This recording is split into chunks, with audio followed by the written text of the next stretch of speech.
एक भरे हुए फाइटिंग एरिना में चारों तरफ चीखते हुए दर्शक बैठे थे और बीच में खड़े थे दो लोग। ये कोई नॉर्मल आदमी नहीं, ये है दुनिया का मोस्ट वांटेड चोर बूथ।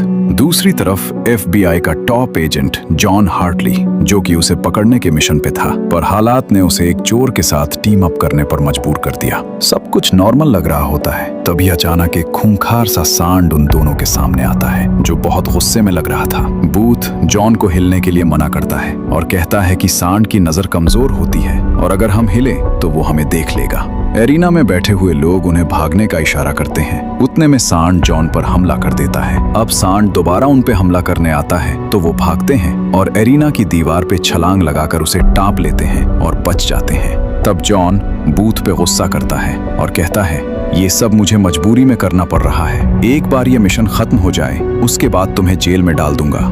अब 3 दिन पहले का सीन दिखाया जाता है, जब FBI की टीम एक म्यूजियम में आई है और इस टीम को लीड कर रहा है जॉन। और अब ये यहाँ के मैनेजर से म्यूजियम को खाली कराने को बोलते हैं, क्योंकि इन्हें इन्फॉर्मेशन मिली थी कि यहाँ चोरी होने वाली है। इस म्यूजियम में एक रेयर हिस्टोरिकल गोल्डन एग था। दरअसल काफी सालों पहले एक राजा ने अपनी रानी को ऐसे 3 एग दिए थे, जो टाइम के साथ कहीं खो गए। सबको लगता था कि ये एक अफवाह है, लेकिन कुछ टाइम बाद लोगों ने 2 एग्स को ढूंढ लिया था और तीसरा एग कहाँ है ये अभी भी एक मिस्ट्री है। और उन 2 एग्स में से एक को ऑक्शन में बेच दिया और दूसरा इस म्यूजियम में है। अब जॉन उस एग को चेक करता है और कहता है, चोर अपना काम कर चुका है, क्योंकि ये एग नकली है। मैनेजर उसकी बात पर यकीन नहीं करता और हंसते हुए उसकी बात को टाल देता है। और तब जॉन वहाँ एक बच्चे से कोल्ड ड्रिंक लेकर उस एग पर गिरा देता है और जैसे ही एग पर कोल्ड ड्रिंक गिरती है वो पिघलने लगता है। तब एक FBI ऑफिसर तुरंत म्यूजियम को सील करने के लिए कहती है। तभी एक बंदे के पीछे से बूथ निकलता है और उसी ने एग चुराया था। ये सब देखने के बाद वो यहाँ से भाग जाता है। फिर जॉन और उसकी पूरी टीम उसका पीछा करते हैं, पर बूथ ने चालाकी से सबको चकमा दे दिया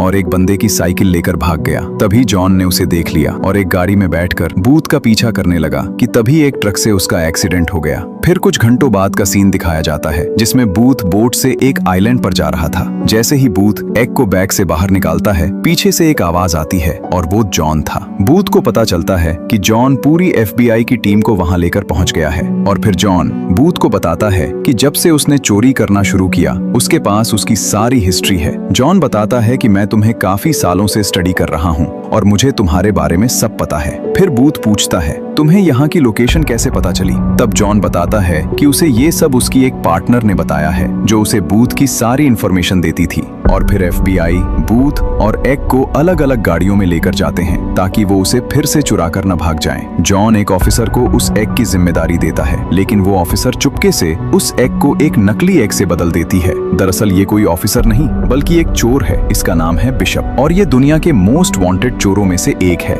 इसके बाद एक FBI ऑफिसर जॉन को बताती है कि ये एग नकली है और उसे लगता है कि इसमें जॉन का हाथ है। जॉन उसे समझाता है, लेकिन वो नहीं मानती और जॉन को अरेस्ट करवा के रूस के जेल में डाल देती है। और ये जेल से भागना बिल्कुल नामुमकिन था, क्योंकि ये एक बर्फीले इलाके में एक पहाड़ के ऊपर था। अब जॉन को जिस सेल में डालते हैं, बूथ भी उसी सेल में होता है।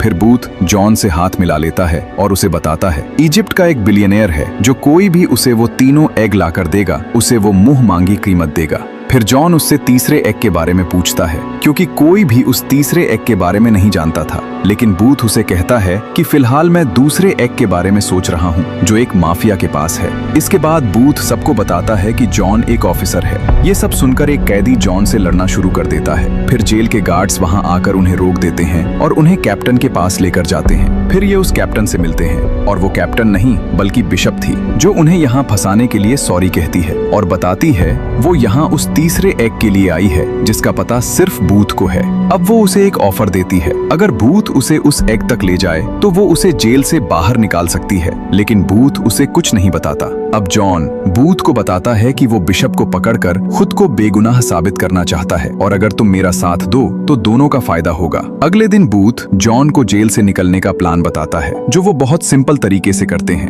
पहले तो वहाँ वो एक छोटा ब्लास्ट करते हैं और चारों तरफ धुआं हो जाता है। फिर वो मेन गेट तक भागते हैं। यहाँ बूथ के पास एक कार्ड था, जो उस गेट की चाबी है, जो कि बूथ ने उस वक्त चुराई थी जब जॉन की लड़ाई के बाद ऑफिसर उन्हें ले जा रहे थे। अब ये गेट से बाहर निकलकर उस दीवार तक भागते हैं जो इन्होंने ही बनाई थी। तब बूथ उसमें से एक पत्थर निकालकर पूरी दीवार गिरा देता है। अब ये गार्ड को बेहोश करके हेलीकॉप्टर तक पहुंचने की कोशिश करते हैं कि तभी वहां और गार्ड आ जाते हैं। जॉन उन्हें रोक कर रखता है और दूसरी तरफ बूथ हेलीकॉप्टर स्टार्ट कर लेता है और जॉन भी किसी तरह अपनी जान बचाकर हेलीकॉप्टर तक पहुंच जाता है और फिर ये यहाँ से निकल जाते हैं। अगले सीन में बिशप ने एक FBI एजेंट को किडनैप किया हुआ था उसी के ऑफिस में, जहां वो FBI के कंप्यूटर से अपने सारे रिकॉर्ड क्लियर कर देती है और फिर उस एजेंट को बताती है कि जॉन और बूथ जेल से भाग गए हैं और आज माफिया की पार्टी में जाने वाले हैं उस एग को चुराने। फिर बूथ जॉन को अपने प्लान के बारे में बताता है। हमें उस माफिया के गार्ड और कैमरा से बचते हुए एक हॉल तक पहुंचना होगा जो सिर्फ उस माफिया की शक्ल और आवाज से खुलता है और उस हॉल के गेट पर एक पासवर्ड भी है जिसके लिए उन्हें उस माफिया का फोन और फिंगरप्रिंट चुराना पड़ेगा।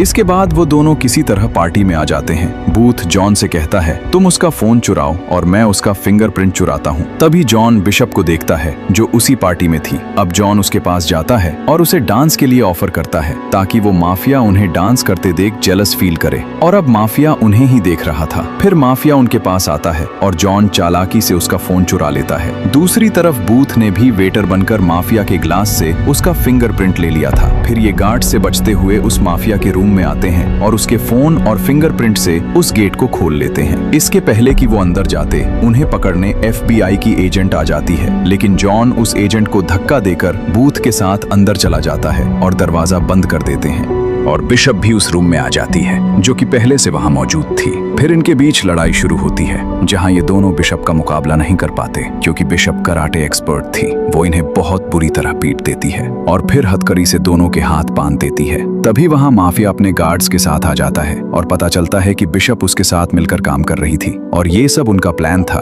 ताकि वो जॉन और बूथ को फंसा सके। इसके बाद जॉन और बूथ को एक सीक्रेट जगह पर रस्सियों से बांध देते हैं और यहाँ बिशप बूथ से कहती है कि अगर वो उसे तीसरे एग की लोकेशन बताएगा तो वो उसे छोड़ देगी, लेकिन बूथ उसे कुछ नहीं बताता।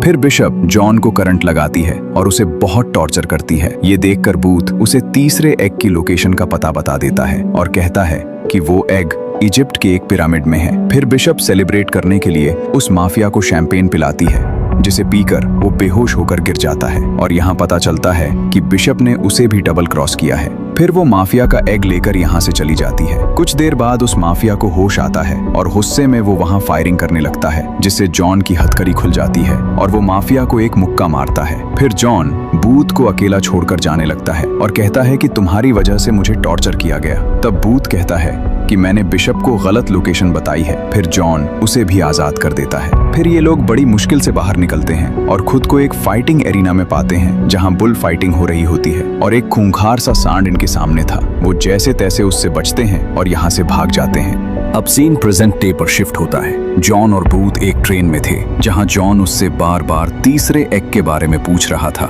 लेकिन बूथ कुछ नहीं बताता। तब जॉन उसका गला पकड़कर उसे डराने की कोशिश करता है ताकि डरकर बूथ उसे सच बता दे, लेकिन फिर भी बूथ कुछ नहीं बताता। तब जॉन उसे इमोशनल करता है और कहता है कि अगर वो उसे बेगुनाह साबित करने में उसकी मदद करेगा तो वो बिशप को पकड़कर बूथ को दुनिया का नंबर 1 चोर बना सकता है। तब बूथ उसे बताता है कि ये बात बहुत पहले की है, जब हिटलर के एक दोस्त को उस एग के बारे में पता चल गया था। वो अपना सारा सामान लेकर एक दूसरे देश में एक बोट के जरिए चला गया जिसमें काफी खजाना था। बहुत से लोग उस खजाने के लिए उसे ढूंढने लगे, जिनमें से एक बूथ के पापा भी थे। उनके मरने के बाद बूथ को उनके कमरे से एक घड़ी मिली थी जो वो एक ऑक्शन से लाए थे। दरअसल ये घड़ी उसी आदमी की थी जिसमें तीसरे एग की लोकेशन के कोऑर्डिनेट्स थे। बूथ बताता है कि वो तीसरा एग अर्जेंटीना के जंगल में छुपाया गया था। फिर ये दोनों वहां पहुंच जाते हैं और कोऑर्डिनेट्स की मदद से एक सीक्रेट होल को ढूंढ लेते हैं। बूथ अपने डैड की घड़ी से वो दरवाजा खोलता है जिसके अंदर बहुत कीमती चीजें थीं। उन्हें वहां कुछ एंटीक कार्स भी देखने को मिली और बूथ ने वो तीसरा एग भी ढूंढ लिया। इससे पहले कि वो उस एग को लेकर जाते, बिशप वहां भी पहुंच जाती है और बताती है कि उसे उन पर शक था, इसलिए वो उनका पीछा करते हुए यहाँ तक पहुँच गई। अब बिशप उनसे एग मांगती है कि तभी FBI की वो ऑफिसर अपनी पूरी टीम को लेकर वहां पहुंच जाती है और वहां गोलियां चलने लगती हैं। FBI से बचने के लिए ये तीनों उस एंटीक कार में बैठकर वहां से भाग जाते हैं और FBI भी वहां खड़ी पुरानी गाड़ियों में उनका पीछा करने लगती है। अब सामने एक दीवार थी जिससे ये सब टकराने ही वाले थे। तब बिशप उन्हें वहां ग्रेनेड फेंकने को कहती है। जैसे ही बूथ ग्रेनेड फेंकता है वहां एक ब्लास्ट होता है और दीवार टूट जाती है और ये बाहर निकल जाते हैं। लेकिन FBI अभी भी इनका पीछा कर रही थी, जो पीछे से इन पर गन से फायर भी कर रही थी। ये किसी तरह FBI से पीछा छुड़ाते हैं कि तभी उनके सामने एक गेट आ जाता है। तब बिशप गाड़ी से टक्कर मारकर उसे तोड़ देती है, लेकिन अब आगे रास्ता नहीं था। पर बिशप गाड़ी नहीं रोकती और ये सब वाटरफॉल से बाहर निकलकर पानी में गिर जाते हैं और FBI की टीम पीछे रह जाती है। फिर ये पानी से बाहर आकर दोनों बिशप का मजाक उड़ाते हैं। फिर बूथ जॉन को उसे गिरफ्तार करने के लिए बोलता है। तभी बूथ को यहाँ बहुत बड़ा झटका लगता है, क्योंकि उसे पता चलता है कि जॉन और बिशप शुरू से ही मिलकर काम कर रहे थे और ये उनका प्लान था ताकि वे बूथ से तीसरे एग की लोकेशन की जानकारी निकलवा सकें। जॉन उसे बताता है कि उसके पिता भी एक चोर थे और वो भी एक बड़ा चोर बनना चाहता था। फिर जॉन और बिशप दोनों मिलकर बूथ को हथकड़ियों से एक पेड़ पर बांधकर वहां से चले जाते हैं। आगे सीन शिफ्ट होता है और उस बिलियनियर की बेटी की शादी दिखाई जाती है, जो तीनों एग्स के बदले मुंह मांगी कीमत देने को तैयार था। अब वे तीनों एग्स पहली बार एक साथ लाए जाते हैं, जिन्हें देखकर बिलियनियर की बेटी बहुत खुश होती है। फिर जॉन और बिशप को उन एग्स के बदले मुंह मांगी कीमत मिलती है। इसके बाद वहां FBI की टीम पहुंच जाती है और उस बिलियनियर को चोरी का सामान खरीदने के जुर्म में गिरफ्तार कर लेती है और जॉन और बिशप ये सब देखकर वहां से निकल जाते हैं। इसके बाद 6 महीने बाद का सीन दिखाया जाता है, जहां बिशप और जॉन दोनों एक बोट पर एंजॉय कर रहे होते हैं। तभी बूथ भी वहां आ जाता है, जिसे देखकर वो दोनों हैरान हो जाते हैं। बूथ बताता है कि जब वो उसे छोड़कर चले गए थे तब वहां FBI आई थी, जिन्होंने उसे जेल में डाल दिया था। फिर वो वहां से भागकर निकल आया और यहाँ आ गया। आगे वो बताता है कि मैंने FBI ऑफिसर को उस अकाउंट की डिटेल्स दे दी हैं जिसमें तुमने पैसे रखे थे, जिसकी मदद से उस FBI ऑफिसर ने अकाउंट बिल्कुल खाली कर दिया है और अब तुम भी मेरी ही तरह बिल्कुल खाली हो।